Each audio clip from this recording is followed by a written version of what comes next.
Nous allons passer maintenant au deuxième extrait. Il s'agit du livre Inhumaine de Florence Cochet aux éditions Elis Hélas.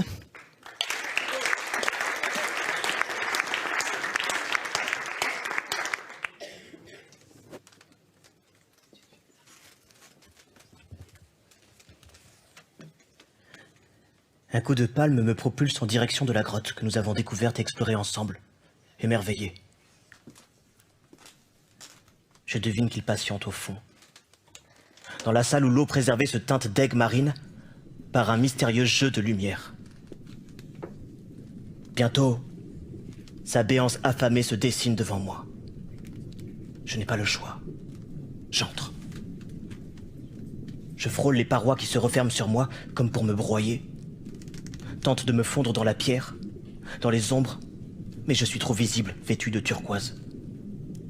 L'absurdité de la situation me saute aux yeux. Je ne peux que perdre. Il m'attend. Il ne me manquera pas. Je l'ai vu harponner des mérous et des dorades bien plus lestes que moi. Je m'immobilise. Ma vie en tant que Madame Jonathan Vanderwerk s'arrête aujourd'hui. Il faut savoir reconnaître ses erreurs. J'aurais dû écouter mon père et mes sœurs. J'abandonne la partie et fais demi-tour. Où vas-tu comme ça, Clarissa? Je sursaute et, dans un geste de réflexe, me plaque contre la roche. La flèche lacère ma combinaison et les chairs de ma taille pour terminer sa course dans une fissure. Mon cri trahit souffrance et peur, alors que mon sang se répand en nuages rougeâtres dans l'onde tranquille. Il approche, ombre menaçante. Un câble de nylon relie le projectile fiché dans la pierre au fusil. C'est ma chance, la seule. Il doit le libérer. Je bénéficie d'une poignée de secondes avant son prochain tir. Malgré la douleur, je palme comme une forcenée vers la sortie, aiguillonné par l'instinct de survie.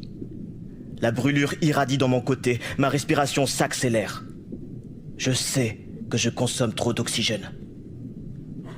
La gueule de la grotte s'ouvre dans l'obscurité. J'y suis presque. Un battement de jambes plus tard, je me retrouve en pleine eau. Je bascule aussitôt vers le fond, me glisse au cœur du récif, m'éloigner, vite. Soudain, inspirer devient difficile. Un silence pesant s'installe. Mes bouteilles sont vides. J'enclenche la réserve sans ralentir. Il me reste quelques minutes à peine. Que faire? Où aller? La poche d'air, celle que j'ai créée. Elle devrait suffire à mes projets.